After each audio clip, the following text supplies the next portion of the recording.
Hello, welcome back to the Football Terrace. The Euro 2020 quarterfinals kick off tomorrow night with so many nations, some unexpected nations with an opportunity of making semi-finals, some eyeing up finals. And we are definitely getting an unexpected winner of this tournament with France, Germany, and Portugal all being knocked out, courtesy of Switzerland, Belgium, and of course the mighty England. I say mighty England. We've had a good tournament so far. We beat the Germans. We're still buzzing about that. Got a great panel on with me tonight. Tom Little is here. David is here. Daniel is here. Conroy will be on very, very soon. I've heard he is polishing the 0-0 Scotland versus England trophy still and celebrating that. But gentlemen, good evening. How are you? How are you all? Very good, mate. Speaking of that, Conroy is here now. He's finished polishing that 0-0 trophy. He's with us in the studio. How's it going, mate? Sorry, mate. I had a problem with my link working there on my internet. Had to restart it there. Hi, no, I will celebrate that 0-0 trophy, mate. Don't you worry about it. If England win the Euros, I can say the only team they didn't beat was Scotland. I don't think people quite realise that. So essentially, you're like honorary European champions, essentially. Well, I'm not going to say that, but it's quite ironic if that was the case, isn't it? Because it means we've got something to hold on to. There's almost a smidge of history. England won the World Cup in 1966, and the first game we played after that was against Scotland, and you beat us. So there's almost a little bit of history repeating itself there, but it's going to be a massive couple of days. And I think for me, one of the things I wanted to put on as we go through these games is, I wanted to gauge your thoughts on this before we delve into each individual game, is there's a number of fairly unfancied teams here. I don't think any of us put the Ukraine in our first time around. Nobody put England in the quarterfinals. Denmark, nobody fancied for the quarterfinals. And Switzerland. So we've got sort of 4 or 5 teams in this out of the 8 remaining who nobody fancied to be here. So I think it makes things quite exciting. Wouldn't you say, Danny? No. I was just saying I had Denmark. Oh, you had Denmark. You had Denmark. Yeah, majority didn't. Like, I was going. A lot of you guys sent them in to me earlier on before the tournament begun. We will get them out at the end of the tournament. And listen, it's crazy. All of it. So many of us are in the embarrassing. Yeah, it's embarrassing. It's gonna be embarrassing. But that's all of us, because I think every single one of us picked France as winners. Maybe Nick and Portugal, but everybody picked France to win. When we did the live show, I still remember that. We spoke about England. It was England going out in the last 16 against Portugal. And it's just when we did that, I remember me and you were the only ones to say that England will beat the second place team from Group F. I definitely remember saying England will make it to the final, but they'll lose on vibes because France. Yeah, well, you know what? I mean, one thing we'll obviously get onto England a little bit later, but I didn't know what it was. And I remember everyone, listen, we're only in the quarters. We're nowhere near the final yet. But I can't, what's happening right now? I just felt like it was going to happen. I just thought but the good thing is it hasn't opened up without us doing something brilliant ourselves. Like, we have beaten Croatia and we have beaten Germany. So that can't be taken away from England this time round. But of course, the first game that comes up tomorrow night is going to be Switzerland versus Spain. And of course, Switzerland shocked the world on Monday. I think it was Monday they played, wasn't it? On Monday, where astronomical, really, what they did. Can you still, looking back at it from your point of view, Tom, they were 1-0 up. They should have gone 2-0 up. They went 3-1 down. They were getting battered. Pogba was doing this stuff with his hands, France thought they were through, and then Switzerland came back and went on to win on penalties. I mean, how big a shock do you think that is in terms of the history of this competition? It's massive. You know, afterwards we've heard all the stories about how there was loads of unrest in the French scene, but we didn't know that at the time. All we saw was a Switzerland team that went down 3-1 and fought back with everything they had, capitalised on mistakes. And I think most people, when they saw Mbappe walking up to that 5th penalty, knew he was missing. It was just something about how that game had ended up going for France. Missing easy chances. It was almost like the football gods were saying, come on, Switzerland, you've done enough. Well, you can go through this time. Great game to watch. And I don't think there could be many bigger confidence boosters for them going into this game against Spain. Yeah, there can't be. And we saw another amazing result in the last round as well, David, where the Czech Republic, who England beat fairly comfortably only a few days prior, they beat the Netherlands fairly simplistically. I mean, how big a result is that for you, in terms of it opens up that side of the draw completely. I genuinely don't think anyone actually thought they were going to beat the Netherlands. I mean, I feel kind of bad for De Boer because he didn't actually do an awful job, but you can't account for your player just slapping the ball for no reason. Just being a complete idiot, let's be honest. It's so idiotic. It's crazy he's been sacked because his player's been stupid. I feel bad for him, but I agree completely. But the Czech Republic, they took full advantage of it, and their CDM, who wears number 9 on their back, scored the winning goal. I mean, that says it all. They've got a CDM with number 9 on their back. Only Czech Republic, of course. It's just one of those stories where it's of course they'll make it through somehow, and then it sets up a really good game with Denmark. So yeah, good for them. Absolutely. I mean, I'm trying not to be biased here. What was the result? What do you think was the biggest or the best result of the last round of 16? Of course, we mentioned Switzerland, that completely unfavored. England doing something they've never done, that they've never ever done before. Denmark smashing Wales is another in the Czech Republic. What do you think, Conroy, from your point? What was the result of the last round of 16? I watched all these games, and I'd say there's circumstances. So I thought Wales were awful, and Denmark scored 2 goals in the last. But as I say, Wales were awful tactically. Nico Williams, you can't pass back. It's 52 minutes of the game. As soon as he does that, that's for me. Wales were more bad. Denmark were good, but if England played Denmark, any good team plays Denmark, they'll beat them because they've not got Poulsen, they've not got obviously Eriksson, and also I think Kehrs as well, their centre back. So too many. Not a strong enough team to. I think Czechs will not come out in the next round. For me, it's got to be Switzerland. I understand the England thing, and I agree with that, but Switzerland have been at tournaments for a long time, and as much as you can say about other circumstances with France, that team is unbelievable. And Switzerland didn't play with 10 men behind the ball. They actually played very brave, tactically brilliant. I just thought they were outstanding. Bear in mind they had a disallowed goal as well, I think in the 85th minute, and then they still kept going at them. For me, Switzerland, no doubt, because to miss that penalty, the mental strength, you talk about England breaking a 20 against Germany is a huge thing. To miss a penalty, then go 3-1 down 5 minutes later, I'd say 85% of people, professionals, would cave after that. They just accept it's not going to be their day. But for me, Switzerland, no question. I mean, at the end of the day, they've just beat the world champions. For me, that can never be topped. Switzerland, as a performance as well, I thought they performed the best. Thought they were brave. You say hard work, Tom, but I think football intelligence were brilliant. They identified weaknesses and they went at it. I thought how do you pronounce his name, the striker? Seferovic. I thought he was outstanding. And again, it's not fashionable to talk about Switzerland after that result. It's about the France downfall. But for me, they were unbelievable. People forget, before the penalty, Varane clears it just off the line. It's nearly a tap-in, and that's about the 50th minute when Mbolo beats the left back. So Switzerland had lots of chances. For me, Switzerland, no question, that was the best result in my opinion, anyway.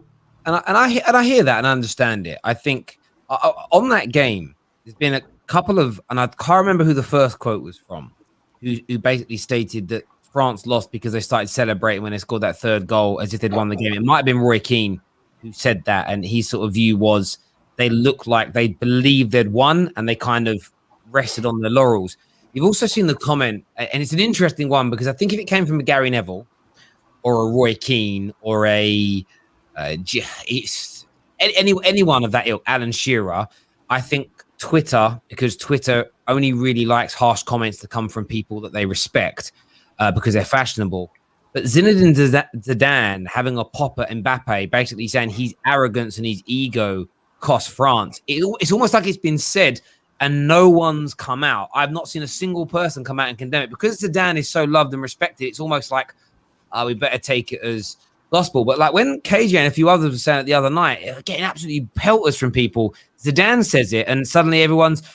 I'm actually worried for Mbappe now because someone Zidane says it. Now everyone's going to start to believe it. Do you know when some really prominent footballers said that Raheem Sterling's only leaving Liverpool because he's greedy? That stuck with him for years because people that were respected said it. And Mbappe's really been kind of dragged through the mud after that defeat. No, facts. And I think as well, it was actually interesting because I mentioned it on the stream that we were on with KJ and Neeks, and I said that I just felt this is before all the reports came out that Pogba was beefing with Rabiot's family and whatnot, and then you had the Mbappe, and I said that the harmony in that squad is just not the same, and I remember getting some DMs after that stream, people saying that I'm wrong. I said that Benzema will always do well in any environment you put Benzema. Benzema's a class player, but he was a detriment to that team as a whole, just because of how, when Benzema was announced that he was going to the squad, everyone was like, yeah, France are gonna win it. There was just this awe with Benzema. Mbappe was happy he was playing with a guy like Benzema and whatnot. Then you had the friendly that they played just before the tournament started, where Giroud came out and said people aren't getting touches in the team, and Mbappe needs to be a little bit more selfless rather than being selfish. And then he got angry. He wanted to do a whole press conference. Mbappe wanted to call a press conference to condemn Giroud, saying, how can you go out and say something as if Giroud had said something mad? And that for me was is the harmony really there with the squad? But you put on a great point. A lot of people in the comments saying, Terry, but Mbappe, Zidane is one of the greatest footballers ever. He's more qualified than KJ. That isn't my point. Sometimes fans see things and they're not being salty. Because it was Olivier Giroud and he's not looked at as a star like an Mbappe, everyone kind of put it on it was almost made out by fans as you're just jealous of Mbappe. Does that make sense? It was almost like you're just jealous. It's one of those where it's because you're Giroud, why would you even take the ball off Mbappe? You can do it anyway. You scored 0 goals in the World Cup. You didn't do anything exactly. for that. Exactly. And Zidane's bang on this, by the way. But Zidane, my point is, Zidane isn't. He didn't discover fire here. It was being said by people for games and games and games, and it got discounted because the right person didn't say it. And it's like sometimes I see Roy Keane and Gary Neville say something, and the whole of socials kick off, and then Thierry Henry says the same thing at the weekend, and everyone's like, "Oh well, Henry said it, so I respect him. He was a good baller." But no, you're just doing what's not. It's Overton window. You're doing what's fashionable, and when Twitter says slam anyone that says anything bad about Mbappe, you slam them. When Twitter says, "Oh, I think Zidane's right," you change your mind. So you always get this tweet a lot. I can tell the weak ones on Twitter when a bit of news breaks, and they go, "What's everyone's thoughts on this?" No, just give us your fucking opinion. I sometimes write something out, thoughts, occasionally, but I'm not it's not like I'm not known for giving opinions. It's like, no, you're asking for thoughts because you're waiting to see maybe 20 responses. And if 18 say it's positive, I'm going to say it's positive. I can tell what you're doing. You're weak people, fucking sheep everywhere. Sit on the fence, that fence. However, I remember after the group stages, I said, if any team's going to cause a shock this tournament, it will be Switzerland, because I just looked when the way they were playing through the group stages. I was like, there's enough in this team for them to cause problems because they have the ability to sit back and counter. But they also have the ability to play their own football. They've got really good attacking fullback. Zuba and Bolo's very good as well against Zuba's come out of nowhere and he's getting assists left, right, and centre. He won the penalty as well, David. He won the penalty as well, yeah. They've just all been playing so well. You know what, though? If Mbappe don't sort this out, though, there's a comment here. Sorry, you froze there. Sorry, Dan. There's a comment here from Neeks that says, I spoke to my colleague who's a huge PSG fan, and goes, he confirmed that Mbappe has basically been getting big-headed ever since 2018, which is affecting both PSG and France. Many fans don't care if he leaves. And I think for me, I love watching Mbappe play. He's such a colossal talent. But if Zidane's saying it's as much confirmation as I need. I don't watch PSG. I don't watch France play other than at tournaments. But I'm starting to hear more and more about this. And he needs to curb there's one thing about being confident in yourself. And then there is being arrogant and being selfish and it impacting your team. And he's definitely got to watch that Mbappe because he's so talented and he's so brilliant. But, we've seen people with this kind of talent at a young age before fall by the wayside later on down the line. I'm going to mute all of you until in somebody's police siren stops. I think that's Tom's, isn't it? No, David, there's police in Cardiff. Someone nicked a sheep or something? What's going on? I'm telling you, there are the amount of ambulances and police cars I see. That's been a few times, David. I'm genuinely shocked about. I'm genuinely shocked. I'm like, what is going on? Because I've actually never seen anything mad go on. It's crazy, but there we go. I mean, Tuchel said it himself when he left. He was like, too many egos going on in PSG. So do you think that might humble him though? Do you think that might be the best thing for him? Do you think he might realise now that everything's been so smooth and like, you're amazing, we love you, you're going to be the next Messi, Ronaldo? All right, we'll see it when you prove that. But it's like, maybe that'll be the best thing for him because he'll realise he's not the best thing since sliced bread. I just don't know whether Neymar plays a part in that, because Neymar is someone who has carried that ego for a long time. He's someone who's thrived off it. Maybe Mbappe's a different type. He's laying off Neymar the way Neymar is able to carry his ego and use it to better himself. Maybe Mbappe's not that type of player, but I don't think PSG is the right environment to break out of it.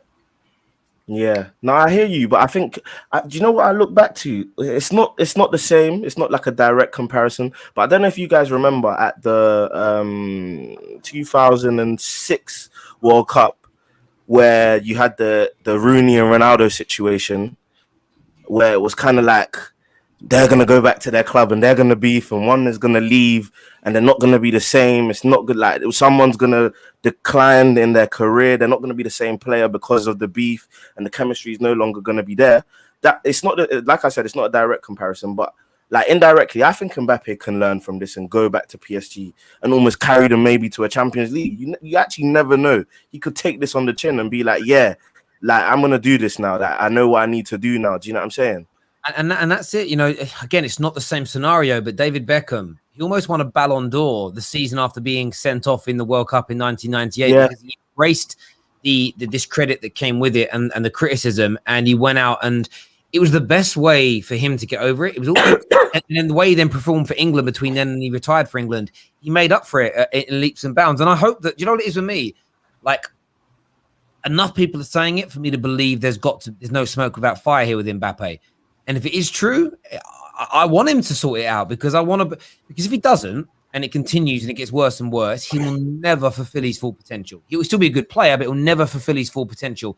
And that's a shame for every single football fan in the world if that doesn't happen, especially with what's going on right now with maybe this big rivalry between him and maybe like things like the big rivalry between him and Haaland being geared up already has come too soon because Messi and Ronaldo's head-to-head didn't really start until they were 20. Like Ronaldo was like 23, 24, really kicking on at United. From the age of 18, it's almost like the media have been, all right, who's going to take over from Messi and Ronaldo? And they found these two kids 18 months ago, and they're building them up, and it can get in your head. But hopefully, you can eat some humble pie and can bounce back. Of course, as well, Tom, I know we've had a couple of conversations about it, but England, of course, had a historic night at Wembley, 2-0 victors over Germany. How many times have you watched the replays back? The exact number is not very clear, but it's very near triple figures. There's so many parts of that which are just immense. The attack for Sterling's goal, great build-up, shows why Jack Grealish is so important off the bench. When defenders tire, he just finds them pockets of space that normally aren't there when they're all fully switched on because it's the start of the game. But I'm sure you've all seen it when Raheem Sterling misplaces the pass and Muller goes through and there's the other angle showing Raheem Sterling's reaction to it. It just shows his passion, just shows these players' passion, and that's what I appreciate more. Gareth Southgate has made these players want to play for England. He's made them appreciate playing for England again. And that's almost one of his best achievements because at the end of Roy Hodgson's reign, it seemed like a cursed chalice. No one wanted it. You didn't want to play for England because we would look like stagnating. Didn't want to manage it because he's just revitalised it. And it's just so good. It's just so good. Yeah, there's no doubt about it. And again, I'm the same with you. I don't know how many times I've watched it back and it still doesn't feel real. I've had a few moments where I thought, we beat Germany. It was amazing. And I know some people like scoff at it and they're like, oh, it's only one game. Why are you getting so excited? We've never beaten we've beaten half of Germany in knockout games. We've never beaten the whole nation of Germany in knockout games. we have never won a knockout game inside 90 minutes in Euros history. Like, it's big, and it doesn't matter how big the Prem is and how big football is looked upon within England. It's a massive, massive, massive, massive achievement. And, you know, I just wanted to galvanize us and push us on from there. Of course, David, you were there, you witnessed it. What was the atmosphere like at Wembley? It was mad. I mean, it was my first England game was England beating Germany. That's how mad it is. That's my first like live England game. But the atmosphere was absolutely amazing, especially after like everyone's been trapped indoors. Everyone was like, especially because it was Germany, everyone was up for it. There were people already getting arrested before the game even started, so you knew that everyone was like, oh, it was so cool. What, just for like drinking too much and being a bit too drunk? The one guy climbed a tree and had a flare in his hand and was waving it. It's going like, "Hey, we're gonna beat the Germans!" See, that's for me, that's not an arrestable offence. That's having a bubble. Do you know what I mean? No, the police are just looking like, when you come down, we're gonna get you. Don't worry. They let them celebrate. When he came down, he got arrested. I tell you a story, right? I don't remember what it was. It was actually, it was Man United Chelsea FA Cup final when Jose versus Conte, right?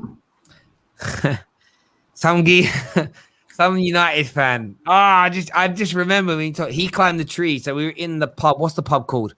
One of the most popular pubs at Wembley. Everyone drinks in, the Green Man. And there's a tree in the back garden. This guy took all his clothes off, pure naked, and was climbing up the tree. And obviously, like, imagine you have to like really bend your legs and arch your back to climb. So it was like, everyone's like, look, you look, and it's just like you see everything. It was like, my God, got all the way to the top. I felt the guy was brave because the guy, I know it wasn't even cold. The guy, you know what I mean? It weren't great, right? It wasn't great. Naked, like covered in leaves and stuff. Got all the way to the top. Half fell down. Everyone cheered, and then he got nicked, right? And then we spoke to his mates. We saw his mates back in the pub afterwards. And they were like, yeah, like, he never got to see the game. He'd literally been in the cell the whole time, like, missed the final, everything. Yeah, so be careful. Careful when you go to games. No, legit. One guy tried starting a certain song that you can't sing, got kicked out in 4 minutes. And I was sat there thinking, I get it's Germany, right? But the amount of money you paid for this ticket, you're getting kicked out in 4 minutes. It's just don't do it. You're gonna miss out. Yeah. You're missing out on a great game. And after the first half, I'm there thinking, especially after Werner missed, I was like, if they get one more chance, they're gonna score, and it's gonna be really annoying. But when Grealish came on, it was done. Grealish came on, whole thing finished. Do you think so? See, from a neutral perspective, I watched England against Croatia, England against Germany. Both games you started well, and then you scored when I'd say you weren't playing well. But that does seem to get forgotten about in the overall analysis. Like, England tends to. That's twice you've done that. If you know what I mean, I'm not saying that's a bad thing, but it's like, that's a strength, but it doesn't seem to get spoken about. And where it was like Croatia, they were coming into the game, you scored, and then I wouldn't necessarily say you were panning the door down when you scored against Germany. It was quite a flat game at that point. So that's a strength. That's what I'm saying. That you are scoring when you are not actually hammering the door down. If it's the best phrase. What I'll say to that, is that, and look, Terry knows, I've been, not even England, Southgate's biggest critic. Like, I've not believed, like, I've not wanted to, because I didn't want to get caught up in the hype and whatnot. But look, one thing I will give to him, and no one can take away from Southgate, is that England, in my opinion, have been the best defensive team in this tournament. And they have built a system that has been designed to not concede. Like, that is the plan. Don't concede and then see where you get, because we still have, look, as much as we say that there's no attacking plan and there's no style of play when the ball's going forward and whatnot, you still have quality players who are able to create something out of nothing at times. Of course, they've planned on attacking tactics that they want to have and whatnot. But, like, defensively, though, everyone knows their jobs. I don't know if you, like, that's one thing I've noticed. Everyone knows where they need to be defensively. Everyone knows who they need to go and mark. Everyone knows how to, because really and truly, look, I look at the Werner chance and say, yeah, that was a chance. Big save from Pickford. Apart from the Muller chance, because I don't count the Havertz one as a chance. I count that as a quality player having a great shot from outside. They didn't have the Muller chance was the chance, no doubt, 1000%. But that's a mistake as well. That's the unforced error. It's not even like of course, exactly. So you have to account for these things. Like, defensively, England, Southgate knows what he wants to do. He planned that game to perfection. He said, I want us to, of course, see if we can get a goal, but we are not going to concede. And then in the 70th minute, we will bring on our talent. We'll bring on the guys we maybe believe can unlock the door maybe and get that goal. And that's what eventually happened. And you have to give him credit for that. And I'm someone who has not been on the Southgate boat. Everyone knows this. I've not been on it, but he's given me a lot of faith and belief in this team that we can at least get to the final. I'm not saying we're going to win it or whatnot, but we can get to the final. And he's given me that confidence. And I think it's interesting, really, because we haven't been barnstormingly brilliant. We haven't had a performance like Italy did in their first couple of games, but we've been efficient. We've been hard to break down. We've played two teams who would nearly always dominate the ball against us in Germany and Croatia, and they didn't. We've been, as you say, like Germany. Look how Germany, like they didn't do very well against Hungary, but they still go back and look at the statistics and go back and watch the game. They opened them up so many times. It was bad finishing. You know, up against France, they didn't create too much. France are very good. They absolutely peppered and destroyed Portugal after going 1-0 down.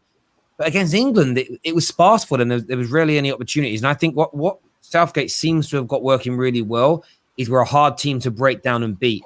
And we saw a team in the Champions League do that this season, hard to concede goals. And Chelsea weren't conceding goals in that tournament, and they went on to win it. Because if you don't concede goals, you've got a very, very, very good chance of winning football matches. And I think that I've been quietly confident, and I know we'll get onto England a little bit later, but that's where I stand with that right now. But looking ahead of the games, the first match tomorrow night, 5 p.m. kickoff. It's going to be it's a real intriguing one. We're going to have Switzerland who have just beaten France up against Spain, who everybody had written off. Everybody had written Spain off after their first two games. They weren't scoring. They looked drab. And then 10 goals in 2 games. And suddenly there's a lot of buzz about them again. Almost to a degree of Spain are back. But Switzerland, they're going to be buoyant, very, very buoyant after beating France. It's almost a free hit to them. I'll go to Tom first on this. How do you see this game going tomorrow, Switzerland versus Spain? I hope that Switzerland play with the similar mentality that they did to France, where it's, we don't care that you're Spain. We don't care about the history. We don't care about how big you are. We're just going to play our football. We're not going to change for you. Because if they play their football, I back them to win. Because that Spain team, although it's got some good names in there, you can't trust them with finishing when you've got Alvaro Morata up front. He's either going to be banging them in or missing open goals. And this tournament, he hasn't looked very confident in front of goal. I think that could come back and bite them. And the defence, it doesn't look all there. So I think if Switzerland just play it right, I think they've got a great chance of getting through, and I think they will do. I think it'll be like a 2-1 Switzerland win. Yeah, I mean, it's going to be intriguing. How about yourself, David? Spain, do you fancy them? There's 10 goals in 2 games, or do you actually think they did still concede 3 goals in the last match as well, though?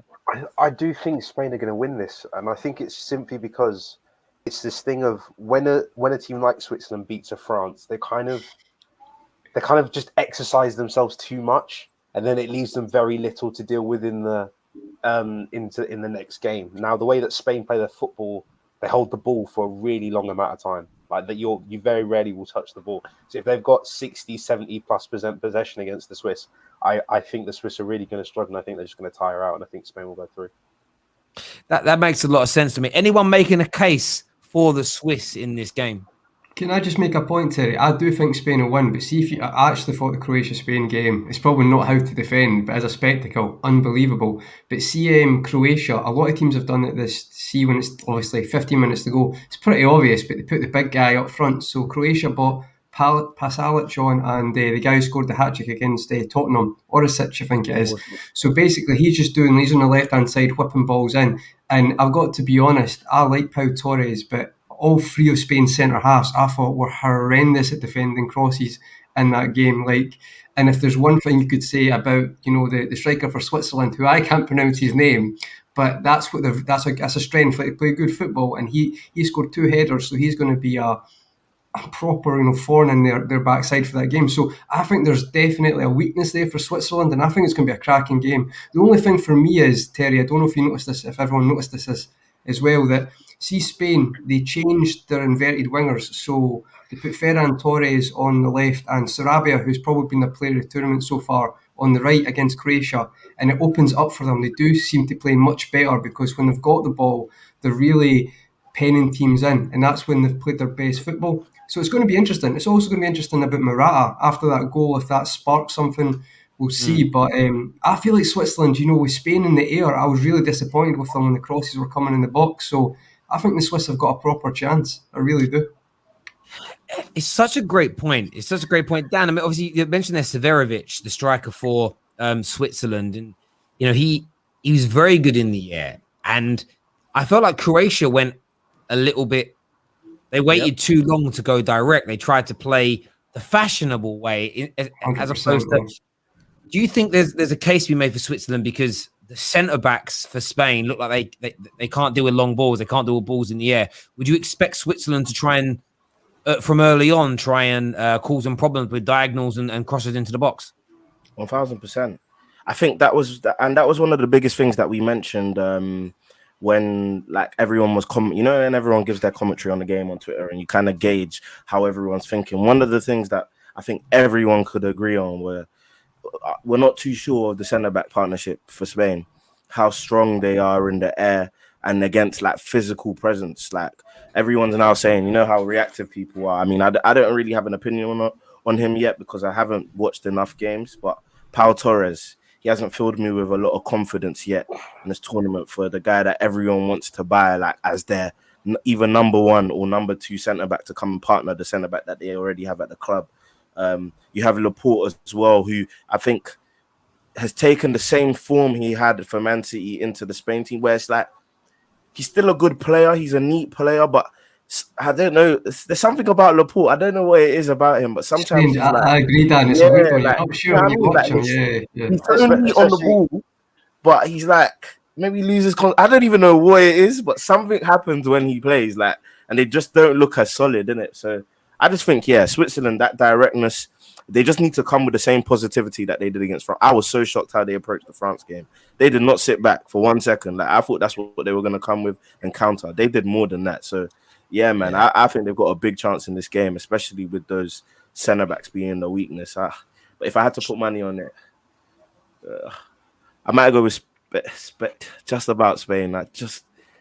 Spain, but I'm not too confident. I'm going to go around and do that. I suppose my view is this.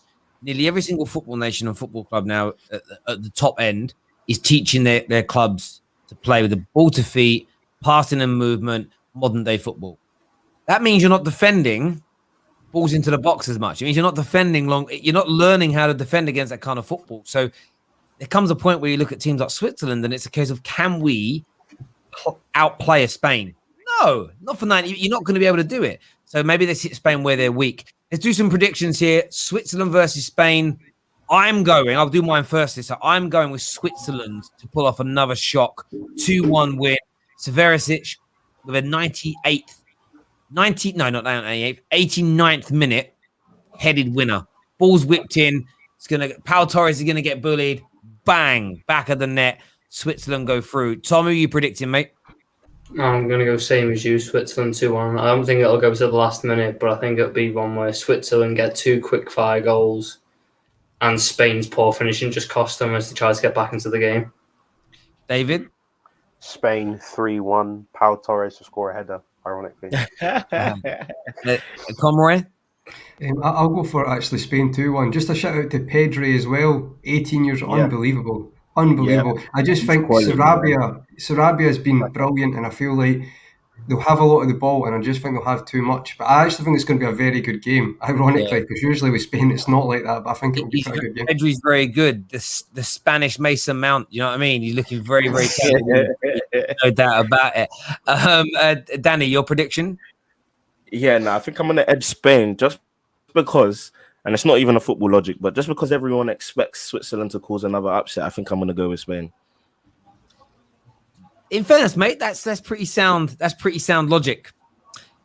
The big one tomorrow night, the big one that everybody is sort of honed in on. What a day of football! What a day of football! Tie of the round. It's the tie of the round in terms of two teams. It's the only big, two big nations playing each other Belgium versus Italy. Belgium versus Italy. I'm going to go to David first on this. In terms of the game, what is your gut saying right now? I think everything about this game says that Italy are going to win, which is exactly why Italy will lose to Belgium. I'm sorry. Everything about this game, it's like, De Bruyne and Hazard are injured. The Italians are playing amazing football. They can't lose. Belgium, they've got Martinez in charge. He's awful. Their defenders are all 38 years old and need wheelchairs. Everything about the game says Italy are going to pound these lot, which is exactly why they aren't going to win. They're going to lose. I don't know how it's going to happen. It may be some mad own goal or something. I don't care. But Italy are not winning this game. And I said it before the tournament. I am not high on Portugal. I am not high on Italy. So I'm also running an agenda. So I really hope that Italy wins. Look, I hear your train of thought. I'm not going to lie. It actually makes sense. I can't. Teams are sometimes. Do you know what it is? It's pride, isn't it, with other players? Because imagine how you feel, Dan. Do you know what I mean? It's like the nation. KDB and Hazard are out. We're in trouble. No disrespect. The likes of Mertens and Carrasco and whoever, they probably know they're not as good as those two, but they're still like, we're still good enough to win the game. It sometimes buoys you on a little bit in relation to that. By the way, thank you to Jerry tonight, and I forget the other name of the other gentleman who have signed up as Legend and Superfan members. If you go to the community page on the Terrace, you can get the invitation link to join the WhatsApp group, the private WhatsApp group for all Legends and Superfans. So go get that done when you get a moment. Dan, from your point of view, though, do you agree with David? Do you think it's got a Belgian win written all over it because everybody's favouring Italy, or are Italy just going to be too strong for the Belgians? I hear David's logic. After France, though, Italy have always been my pick. Like Italy have been after France, Italy have been the team I said, and I said the Mancini factor, that winning, that mentality, the feel that he's brought back to that team. Italy are still defensively resolute, but they know how to score as well. They can do a shootout if it comes down to it. Do you know what I'm saying? And how I'm factoring it in as well is that when everything is said and done, when the dust settles, who do I think can come out on top in this game? And just because of the fact that I don't think Hazard and KDB are going to play, I think it's been confirmed now. I just can't go. Just a bit like the agenda that David said he has. Like I don't think I can see anything other than an Italy win. Like Italy showed me as well in the against Austria, because there were a lot of doubts. People had their tweets ready in their draft, ready to say, I knew once Italy faced a half decent team, they were gonna lose and whatnot, and this and that. Fair enough, they weren't great in that game, but they got the job done. And I think they showed they're capable of getting the job done. And I think that's what's going to be required in this game, to get the job done against Belgium. And I think they can do that. A lot of people are saying that KDB is fit. A lot of people are saying it's been reported that he's fit. Let's see. Do you know what, though? You've got to hope he's legit fit. I know there's 5 subs, but the worst thing you want to do in a game is you start and that first sprint or whatever, and then you pull up, because it sends it's bad message to the rest of your squad around. He was barely fit and you picked him over me. Like I can't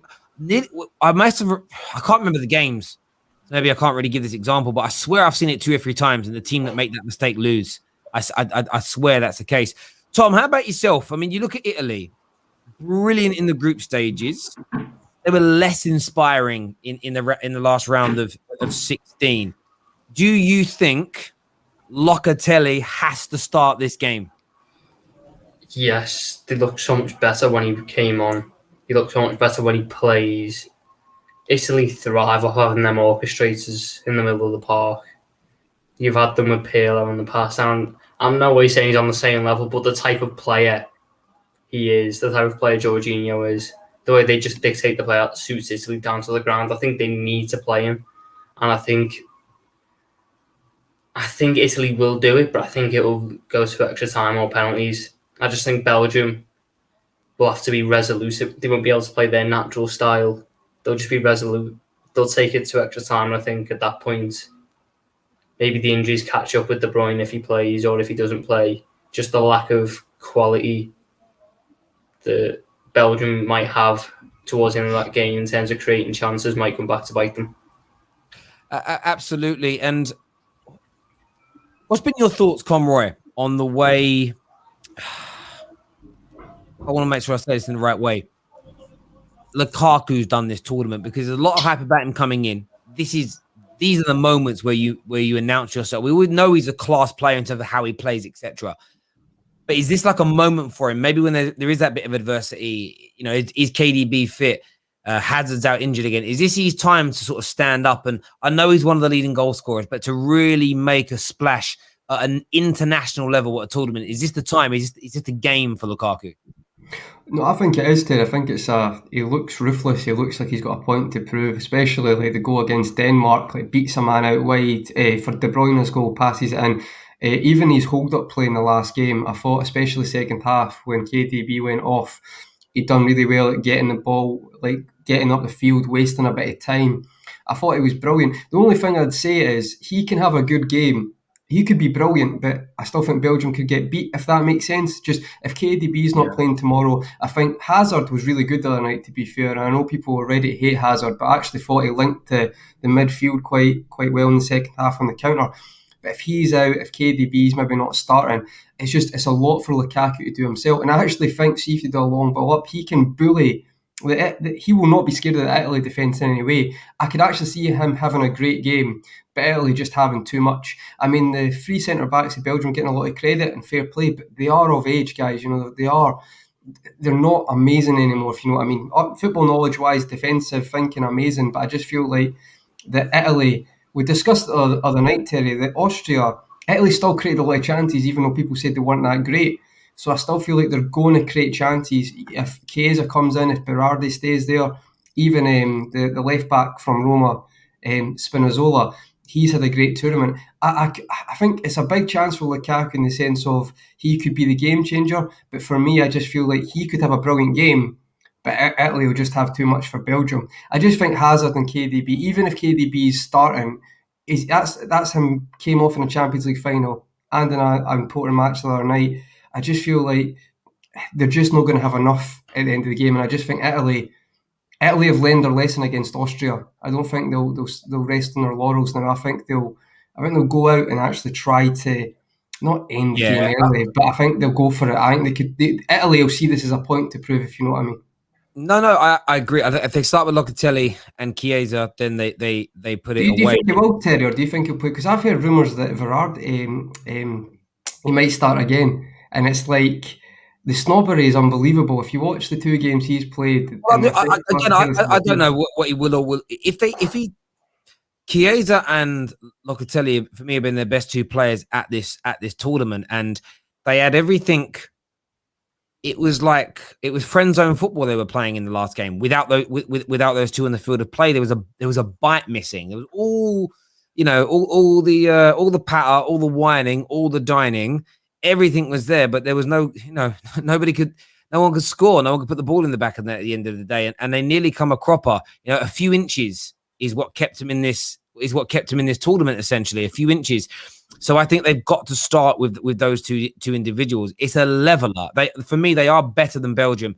They're defensively better, in my opinion. They've looked better at this tournament. Like Belgium the other day, I mean, I'm not saying they were lucky because Portugal haven't been good at this tournament either, but Belgium, they scored a cracker.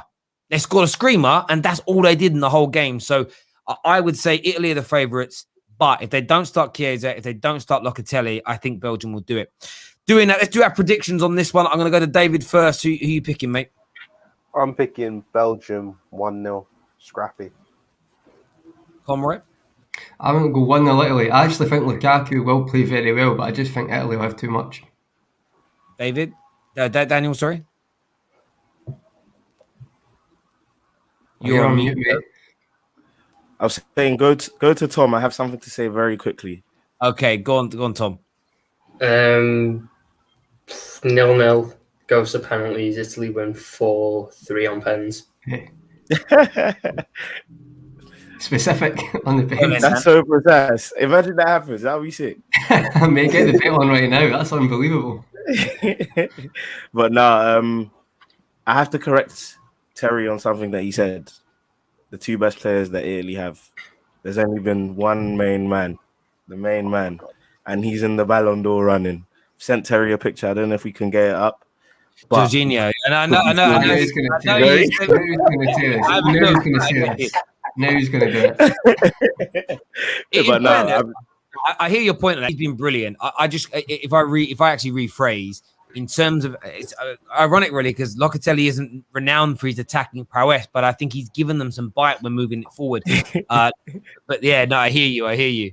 Nah, I'm joking. Just it's banter. I know. I know. But Jorginho has been very, very good. There's no doubt. What's your prediction, Dan? Oh, sorry. Italy, man. Italy to win. I think they win comfortably as well, 2-0. I'm going for 2. I was going to go over 2-0 Italy win as well in this game. Viewers, make sure you're smashing that like button for us this evening, subscribing to the Football Terrace as well. Very, very important to us that you do that. The next game, one that's probably as such will resonate with all our hearts because it's the Czechs versus Denmark. Denmark are pretty much everybody's adopted nation for this tournament after what happened, of course, the unfortunate cardiac arrest and illness of Christian Eriksen. They find themselves in the quarterfinals with an amazing opportunity to put themselves into the final. But I'll get onto what I think is going to happen in this game. I'll go to Conroy first on this one. Who do you fancy? Who do you fancy and why? I'd love to be proved wrong, but I've watched most of the games, and I do feel that the other game against Wales, it was more Wales were really poor than Denmark were amazing, and I get we all want to get behind them, and so do I. But I just think Czech Republic, I've actually tactically, and I just maybe not tactically is unfair because the Christensen going into midfield to stop Ramsey was very smart. Obviously, their coach is quite astute, but I just think Czech Republic have got more about them in the sense of Schick's on fire than now. His goal against Netherlands, his second goal. So the second goal of the game, fantastic. They look quite clutch, Czech Republic. When they get a chance, they're simplifying it and they're taking their chances, I think.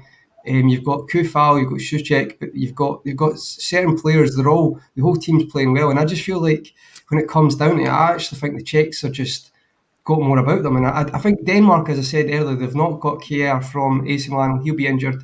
Poulsen's out. You've got Dolberg up front. Yes, he scored a great goal, but it's not.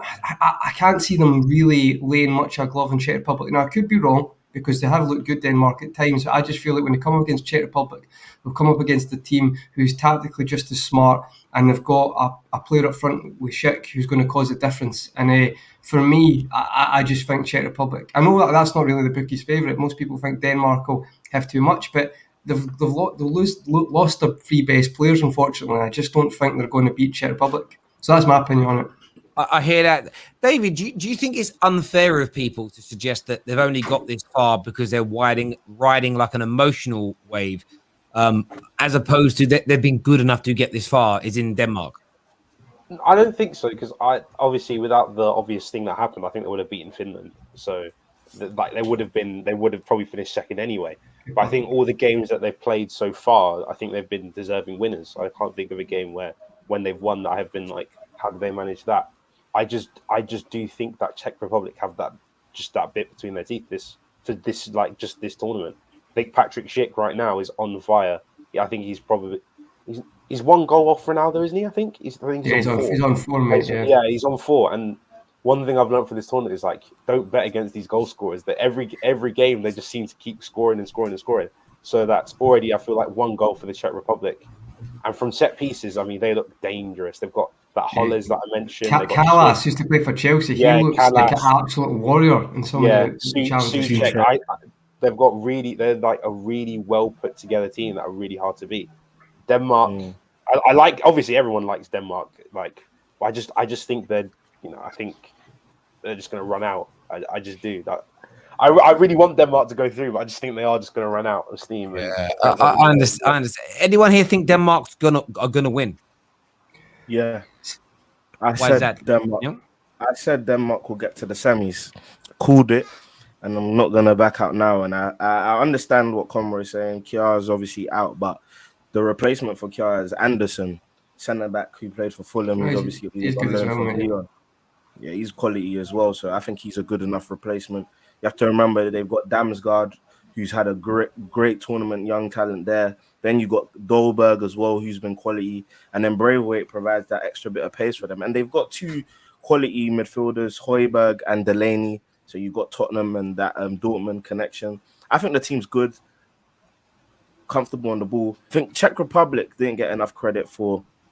Obviously, I know it was quite comfortable, but they had a couple of chances here and there against England as well. And I think they're a good team. Like it's a well balanced and I think an evenly matched tie. But I give Denmark the edge because I think they have the better players. If I'm being very honest, like I think they have the better players. I think I'm someone who always preaches about the coach as well, coach's influence on what they can do to affect a game. And I think the Denmark coach has shown he can do that a number of times. Of course, I don't know much about the Czech coach, but I just see. You're right, Dan. Against Wales, he did. The Christensen's move was excellent. He is a very good tactical coach. Exactly. Yeah, for sure. Yeah, and even against. Yeah, sorry. Yeah, go on. Go on, mate. No, go on, mate. Finish up. No, I was just saying. Even in the previous game against Russia, in that game, he made a lot of tactical decisions that proved to be successful in that game. So he's shown a number of times that he can change a game. Yeah, I hear you on that. Do you know what's standing out to me though in this? I tweeted after what happened on that Saturday 2 weeks ago, nearly 3 weeks ago now. I want Denmark to win it. Obviously not more than England, but I want them to win it. I think it's going to sound harsh, but I almost feel like that's going to motivate the Czechs. I almost feel like they're going to go into this game. If Denmark were playing a big nation, a big footballing nation with huge pedigree, everybody would want them to win irrespective because they're the underdogs. They didn't really change anything. Against Finland, it's Finland. No one really cares. I think the Czechs almost. I feel like there could be an element of feeling a little bit hard done by. I've seen a few things on the build up already in this country. I can't imagine what it's like across Europe. It's all about Denmark. I almost think there's this element of them to want to spoil the party, and not because they're disrespectful, but like this may be their best chance for another 20 years to get to a semi-final or a final. And I almost feel like that kind of no one's giving them a chance, or everyone's writing them off, or no one's focusing on them, is actually quite dangerous for Denmark, if you get where I'm coming from. And it's almost a case of sort of, you hear a lot of spirit of 92 and all of these things, which is great. But I just feel like it's going to galvanize the Czechs. And I think they're technically good. They're built like brick shithouses as well. Like they are big men everywhere. They ain't no little one. They ain't one little one. Do you know what I mean? All big geezers. Like if you play Sunday league football and turned up and saw men that size, it's like, I wish I stayed in bed. Do you know what I mean? Because you're getting battered and bruised tonight. So I get a feeling. The Czechs are going to do it. I don't really go for everyone because we've got to move on to England really soon. But I'll give predictions for wins on this. Who think's going through? Tom, who's going through? The Czechs or the Danes? The Czechs. It'll be a set piece that's the Danes undoing. David? I'm going Czech Republic. Czechs. I know that Daniel's already gone Denmark. Then he'll ask him again. Conroy? Yeah, I think just the Czechs, but I do think it'll be a good game. I think with Daniel's he's raised some really good points as well, mate. I just think Czech Republic, they know their strengths very well, and like I've not seen. See when Holland went down to 10 men. See how they knew where to go in that game and how to hurt them. I just think they'll just have a bit too much. As you say, probably from a set piece, I'd say 1-0 Czech Republic. There we go. I'm going with the Czechs as well. I don't want them to, but it's my gut just keeps telling me Czechs.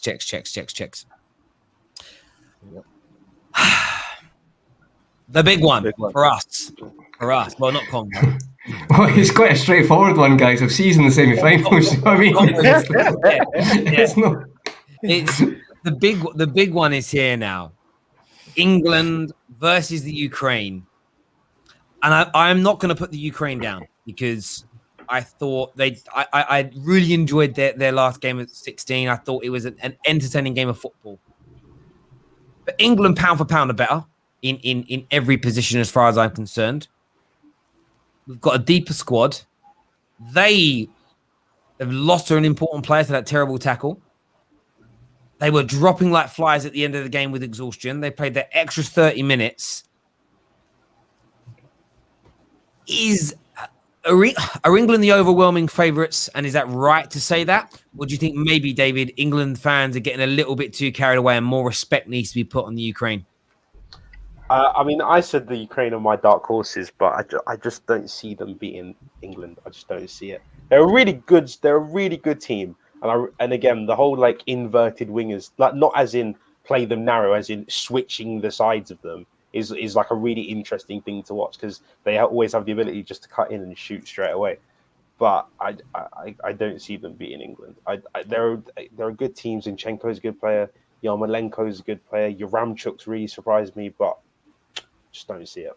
I don't personally. Obviously, I want England to win as well. Yeah. Do you see, Daniel? Do you see any potential complacency creeping into England in terms of thinking they're already in the semis or thinking they're already in the finals? You know, the last two games are at Wembley. Do you think there's a concern that maybe the team could get a little bit ahead of themselves? It's a possibility. Like, it's definitely there. Like, it's possible for that to happen. But I wouldn't say I've seen that from this team. I mean, you look at I think you cast your minds back to the World Cup. They took care of the business that they should have. Obviously, we say we should have beaten Croatia, but at the end of the day, that Croatia team was good. So, like, us not beating them wasn't like, oh, yeah, England lost to Croatia kind of thing. I think what I want to see from Southgate is to show a bit. Obviously, yeah, you trust the same team. It's a tournament. Don't take the piss and whatnot. But I want to see a bit of courage. Play like Grealish. You can be a bit more expansive in this game. You want to get your goals early. Do you know what I'm saying? I want to make the case for Ukraine. But come on, like, if we have to be really honest, England have to be winning this game. I don't care how. England just have to win this game. Like, there's not even any excuses. I agree. I mean, Ukraine need to be respected. We need to do our work, but we should be beating them. And the one thing that does make me nervous, though, Tom, is France went out, and they shouldn't have gone out. Like, in terms of Switzerland, and I would almost say is there about the same golfing class between Switzerland and France as there is England and the Ukraine? Probably, yeah, but I think what you got to look at in them situations is that French team has not harmony. This England squad it's the most together I've seen an England squad in my lifetime. They managed to put away club allegiances and just focus on England, which is brilliant. So I think that's one aspect. And I just think Southgate, he's built a great tactic here. I can't believe I'm saying it. Gareth Southgate has made a great tactic to win a Euros. And it's worked so far. The players have all bought into it. We've obviously got to be cautious of them, but I just think with them having played extra time, a very tiring extra time as well, that'll weigh a bit more on their legs. I think we have the quality, and I think the objective just needs to be kill it off in 90 minutes. Worst case scenario is going into extra time and having an extra 30 minutes on legs, especially with games coming every 2-3 days. I would say though to that, I just don't want us to think, because they've played an extra 30 minutes. Because I think we've all played football. When the stakes are high, that extra 30 minute stuff, I know it's every 2 days, but it actually doesn't even come into account, in my opinion. I think you run on adrenaline a lot, and I just want England to take care of the business in the time, the first 90 minutes. Like, that's when, just take care of the business. You can have an easy second half. Just take care of the game in the first half, and that can happen. Yeah. That can actually happen. I agree, and I think rotation, but I still think rotation is key because I look at like who's available for England for this game, and I'd go with a very attacking front four. I would, Kane. I would start Kane again after he scored. I would have actually, I would start Kane again because for us to win this, because my view is we're going to come up against a big team in the final. If we get that far, we need Kane scoring.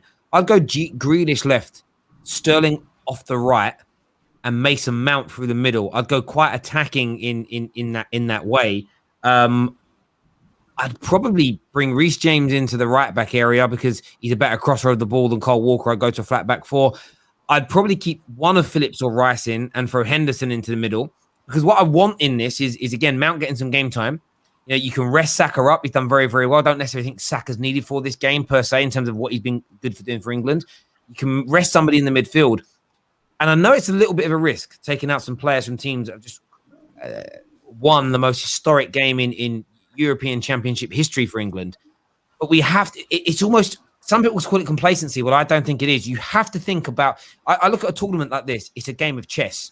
And every move you make in the early stages is looking for your checkmate. And the checkmate is winning the damn thing.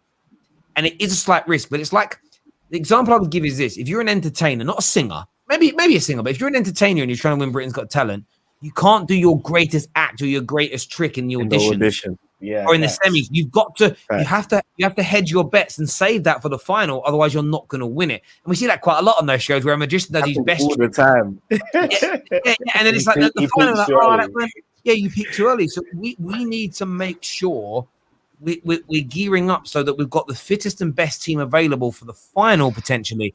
And I think coming up against Ukraine, bringing in a Henderson for a Rice and a Mount for a Saka and a Reece James for a Walker, I don't think there's any disrespect because they are all, like, you're talking about 2 Champions League winners coming into that team. Do you know? Well, 3 Champions League winners. The depth is unbelievable, isn't it? Yeah, so. You're not talking about like, we're going to find some player no one in the world's heard of. So it's not disrespectful, but I think that's key. Conroy, so you're not looking at this as a fan. You're looking at you are. I understand. I've heard a rumor that you are fully 100% Ukrainian. See, to be honest, Terry, I understand football, and I'm telling you right now, categorically, the only thing England have been great at in the past 10 years is winning qualifying campaigns against teams like Ukraine or Sweden, right? It's your bread and butter. You do it constantly. That's the one thing England do. Never had a problem beating the teams you should beat, right? The Iceland's anomaly. People could probably show stats, but in general, this team, you always beat the teams, even in that World Cup run. You beat the teams. Ukraine on paper, people want Ukraine to be brilliant, but see, the thing is, right, they've been a letdown performance-wise. See the Sweden game, I watched that because I was like, I didn't think any of these 2 are going to lay a glove on you. The only player on that park who could have potentially lay a glove in England was Emil Forsberg. He has been outstanding this tournament, and he hit the bar in the post in that game. He was brilliant. Not Isak. I thought Forsberg was brilliant. He's the only one who's at a level that I think Sweden could have maybe hurt you. They can maybe get a goal and sit back. I know we want to say Zinchenko and Yarmolenko and all that, but they're like a flash in a pan. They'll have one shot and then you just control the game. So unless Zinchenko scores a screamer, it's not going to happen. I just think Sweden were the one that could hurt you, and I still thought you would have bet them. There is no chance. The only thing people are trying to hold on to is Shevchenko, but if you actually watch Ukraine's performance, they've got some good individual talent and they've played okay. I just don't think like a Switzerland against France. Like, that's a performance that people could hang their hat on and say they can cause a team an upset. I just think Ukraine, I think it'll be a walk in the park. Well, maybe not a walk in the park, but I just think you've got enough. Like, Grealish, to me, has not even got out of third gear yet. I thought, yes, he was good against Germany. He's want to go on. I understand that, right? And this is why you bring Grealish on. It's a great cross, but it's a cross he's done 100 times, and it's a pass to Shaw out wide, which probably 80% of footballers could do. I don't think Grealish has even came to life yet. So I think if you put Grealish in that game, he'll probably look at it as a chance to really show the world what he's good at and how good he is. I just think England win. It doesn't matter if you play any of the front 3 you said, Terry, you'll beat Ukraine. I just think Ukraine are they're not going to lay a glove on you. And that's not me that's just genuine understanding football. Maybe in the semi-final of Denmark or Czech Republic, they've maybe got strengths that will cause you more problems. But I think you'll dismantle Ukraine. Genuinely, I just can't see it. I'm not going to watch the game. I'm not even going to watch the game. There is no point, honestly.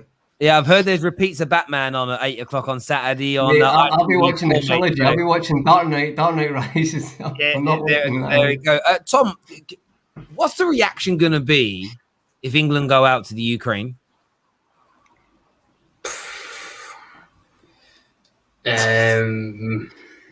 Not great. I think the consensus it won't be great. I expect Southgate will keep his job. Don't think he should do if we go out to Ukraine, because that would be embarrassing, especially with the golfing class. This is expectations. Certain players will be looked at with question marks over their head, and there'll be a hell of a lot more pressure on the World Cup than there should be. A hell of a lot more, because we've got to start winning tournaments soon. That's the point. We've got to start getting to finals or winning them soon. We can't just keep settling for quarters and semis and seeing it as progress. So I think we can't go out to them. we just cannot go out to them. It can't happen. I totally agree. Gary Turner here says, I believe Southgate will rest those on yellow cards, so I expect him to rest both Phillips and Rice. I mean, that's also a good shout as well, because I think from the semi-finals, all yellow cards get like scrapped, so they won't miss finals. And I actually don't think it's, again, I'm not even going to cry. I think what's interesting, if we were to lose to them, though, I actually think it'd be a worse fallout than Iceland, because as embarrassing as losing to Iceland was, there were still all the big teams left in it. We still weren't expected to go on and win it. From this point, England fans demand a final, and let's not negate the fact that the semis and the final are at Wembley.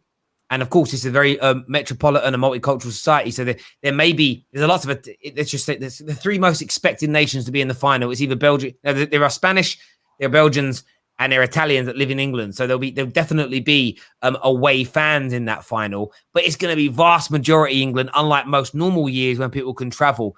So I just think the fallout of going out to the Ukraine will be so. I mean, I honestly think like Southgate will have to move to Portugal for the rest of his life. The only thing I'd say, Terry, the only thing you can maybe see with the Ukraine game is it's in Rome, isn't it? This is the first time England have had to play somewhere else.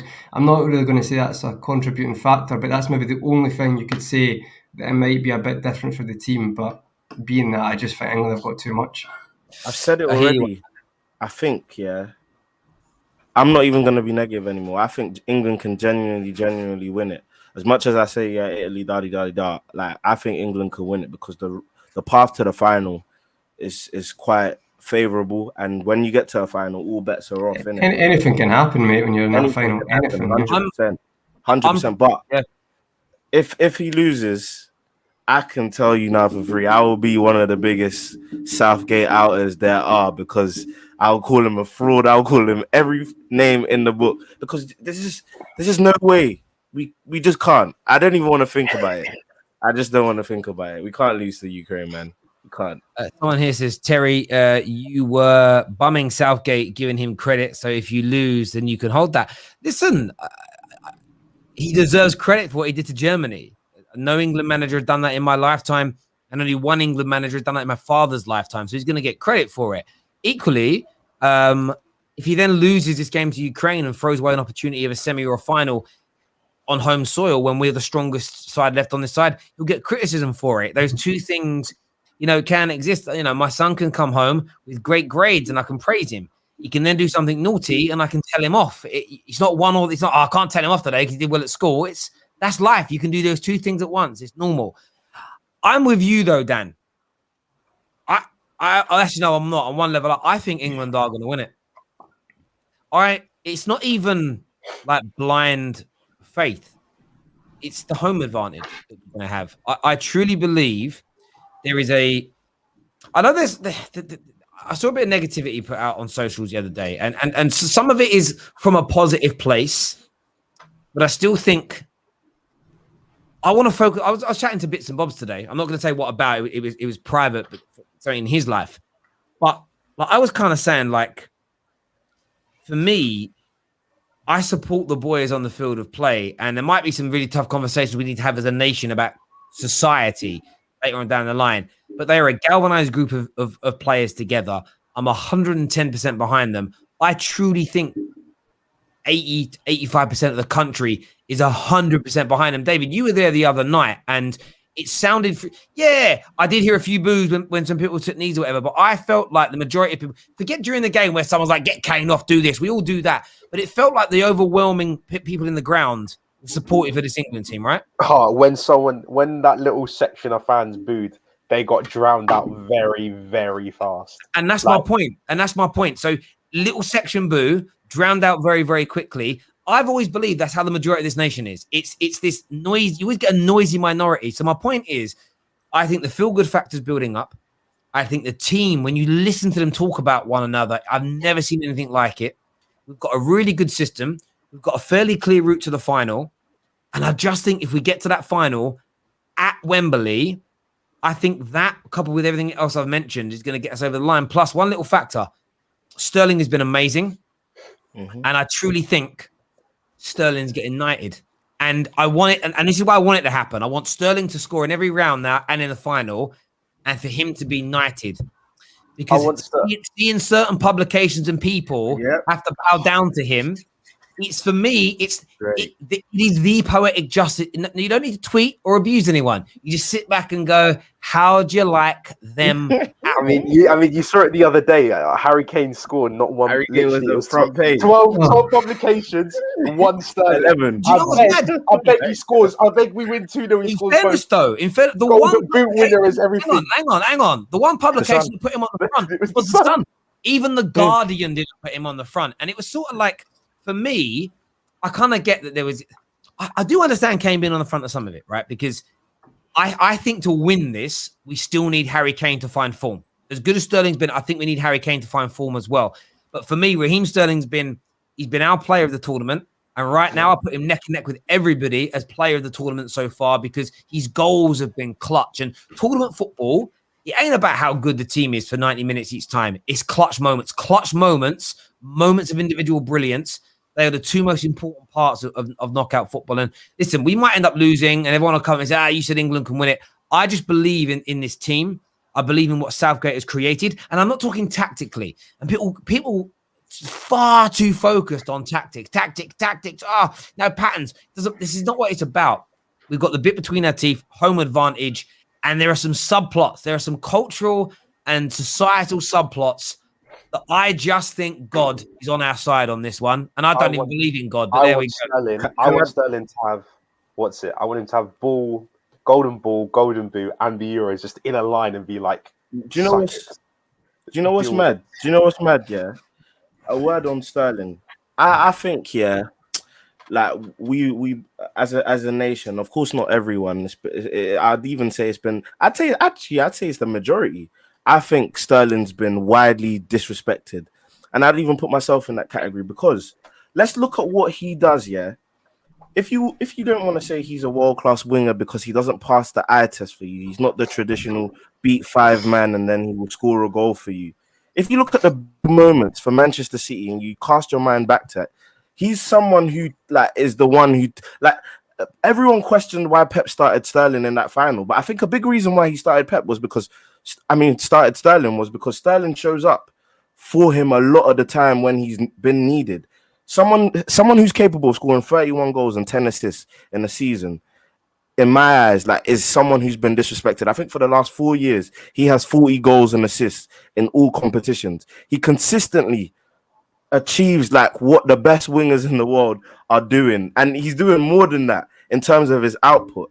And it's because of this eye test thing that he isn't considered in the cat with the best wingers in the world. And I'm actually glad he's having a tournament like he's having right now because he deserves all the credit that he's getting right now because he hasn't had a lot of it come his way for a long time. And there were a lot of people who disrespected his second half of the season as well. I spoke to Jan a lot and she said, granted, he did not play that well second half of the season, but people forgot how well he played the beginning of the season to start off the season, and people have forgotten how well he's played for the last 3 years of Man City. Goals the year before as well. You know what, Dan, and on top of that, what Raheem Sterling went through at the back end of the season. Listen, I was praising him up. I don't remember exactly when this was. Might have been the back end of last season, but when he was on another great run, he'd scored some goals in the Champions League, and I was talking about how technically I know he's not as good a player as an ability-wise as someone like an Eden Hazard.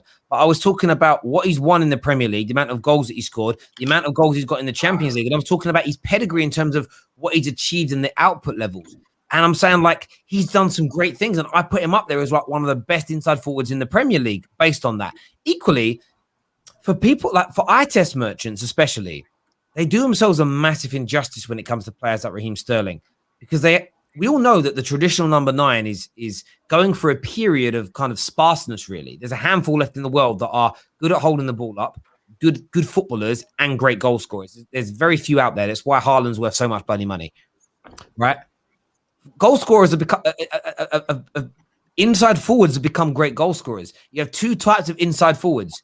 You have creators like a Riyad Mahrez. You have creators like a Jadon Sancho, and then you have goal scorers like Raheem Sterling's and Marcus Rashford's. Mbappe is a great example. And of course, they get assists. But those guys are not really generally they're not really getting assists for like KDBS passing, are they? And Iniesta and Xavi style passing. It's more they run to the byline and cut a ball back. Do you get what I mean? Or they've gone on a great run and they cut it back to somebody, right? They're good assists, but they're not great assists in terms of that. But they're goal scorers, and it's about balance. And it's why when England get their balance right in the couple of games, at the Czech game and the game against Germany, the balance was right. We had the right level of creators on the pitch at the same time as goal scorers.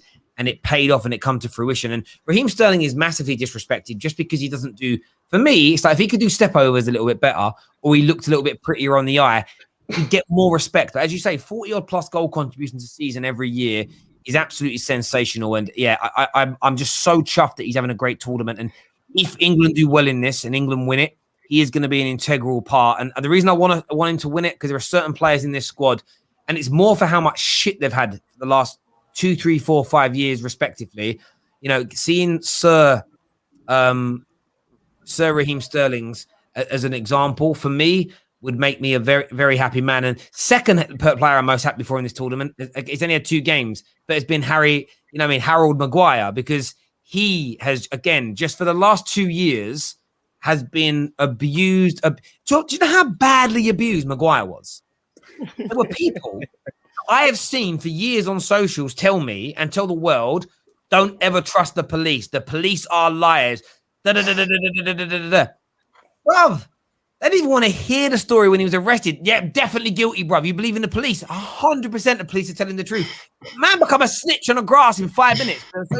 They hate Maguire so much. They were like, even the police are telling the truth. It's like, bruv, don't give me that. Do you know what I mean? You notice how that hasn't even come back, that court case. Like, it's nowhere. Like, I mean, that's what I'm saying, right?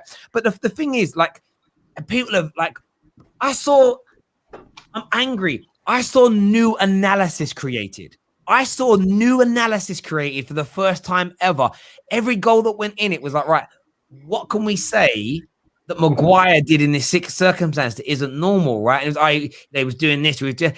I just couldn't believe. Terry, I saw someone, United conceded a corner. Maguire literally had nothing to do with the goal going in, and they said Maguire didn't even organize his defense, man. He's so rubbish. Like, he's a terrible catch. There's a lot of agendas, aren't there? Some people just got agendas. The one with the zonal marking one? No. Yeah.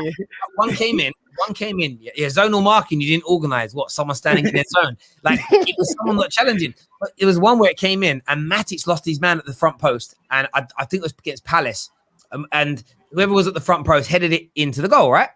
Maguire, yes, he was pushing AWB in the back. And everyone's like, oh my God, we conceded the goal because Maguire was marking his own player. And it's like, if that ball had got over the first man, Maguire pushed him out of the way so he could clear it with a header. But it was the way everyone bought into it. And I was like, there's banter. And that's what I saw happening. I saw certain people bantering him and then people using it as genuine analysis. And my brain was like, so I'm so glad that he's had like 2 top level performances in the last couple of games, and people are kind of respecting like just how good of a player he is. So yeah, like I'd love these guys to get knighted and do their thing, but long way to go. Just add one more thing on the Sterling thing. I broke it down a couple of months ago, and I realised this already. So see, like, there's a good article on Sterling, and it explains that we all would say Sterling's a bang average finisher. He is. Like, let's be honest, he is. But if you consider he's got 95 Premier League goals, that shows you how good his movement. The goal against Germany is down to his movement, his key asset, and that's why he works at Man City, because a Sané, we'll talk about Sané, but say a winger who's like beats loads of men, that's not effective nowadays in football. Like, it is for some teams, but Sterling's going bypassing that because his movement's so good. And let's be honest, he's missed a lot of chances from 6 yards out, but he still scored so many goals. I don't know if there's many players you could say he's at 95 Premier League goals. He's probably going to have 100 Premier League goals. What is he, 26, 27? For a person who's not even a number 9, it's unbelievable. And I just feel like when I read that and I broke it down and I saw what he does, his key aspect is his movement, and I think that's why so many managers keep playing him, is because you know that that's going to work. And that's the goal against Germany. And the ironic thing on the Harry Kane thing is Harry Kane doesn't score if England aren't 1-0 up, because Germany are pushing up. So that's why there's space there. So the person who won that game is Raheem Sterling. So why is he not on the front page? A person who had a 2 out of 10 performance has maybe got a 5 out of 10 in Kane because he scored a goal. That's how awful Kane was. Yet Yeah, it's just I found it very frustrating, to be honest, guys, and I think you all agree. Sterling would prepare. It is there. And by the way, Mr. Maguire, if you are watching, Harry, and you do get like a knighted and you get your medal, please, the best Instagram post, please, like pin it to your fridge and just take a picture of your fridge with it on, bro. just do that, my brother. Need to do that. I assume everybody's predicting an England win for this game. Yes. Yeah. England win. There we go. 100%. There we go. Listen, everyone who's tuned in this evening, thank you very, very much indeed. We're back tomorrow morning, as ever, and then of course covering both of the quarterfinal games tomorrow. And I'm actually looking forward to tomorrow because I'm not going to be as nervous. By the time Saturday comes, like the nerves are going to kick in. Have a drink from. I think I'm going to start drinking at about 10 a.m. on Saturday. I'm just going to enjoy 8 o'clock game as well, Terry. Saturday night. If we win, it's going to be crazy. It's going to be. How many folk are going to see that game if it's 8 o'clock? Oof, I tell you that. In reality, that 5 o'clock kickoff was a blessing. It just gave us less time to wait. I couldn't have done if there was another game beforehand. Yeah, no, absolutely true. Absolutely true. Listen, everyone who's tuned in, a massive thank you to all of you. Take care. Goodbye. God bless. And I'll see you all again